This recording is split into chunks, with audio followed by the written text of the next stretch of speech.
അടുത്ത ദിവസം ഈശോ തൻ്റെ അടുക്കിലേക്ക് വരുന്നത് കണ്ട് യോഹന്നാൻ പറഞ്ഞു, ഇതാ ലോകത്തിൻ്റെ പാപം നീക്കുന്ന ദൈവത്തിൻ്റെ കുഞ്ഞാട്.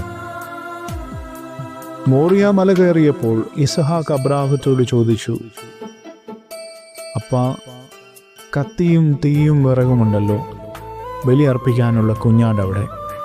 അബ്രാഹാം മറുപടി പറഞ്ഞു, അത് ദൈവം നമുക്ക് തരും. തൻ്റെ അടുക്കിലേക്ക് വരുന്ന ഈശോയെ കണ്ടുകൊണ്ട് യോഹന്നാൻ വിളിച്ചു പറയുകയാണ്, ഇതാ ലോകത്തിൻ്റെ പാപം നീക്കുന്ന ദൈവത്തിൻ്റെ കുഞ്ഞാട്. കൊല്ലപ്പെട്ടിട്ട് നിൽക്കുന്ന കുഞ്ഞാടിൻ്റെ വിവരണം വെളിപാട് പുസ്തകത്തിൽ നാം കാണുന്നുണ്ട്. ലോകത്തിൻ്റെ പാപങ്ങൾ നീക്കാൻ ബലി അർപ്പിക്കപ്പെട്ട ഈശോയാകുന്ന കുഞ്ഞാടിൻ്റെ ഓരോ ബലിയിലും ഭക്തിപൂർവം നമുക്ക് പങ്കുചേരാം. ആമേൻ.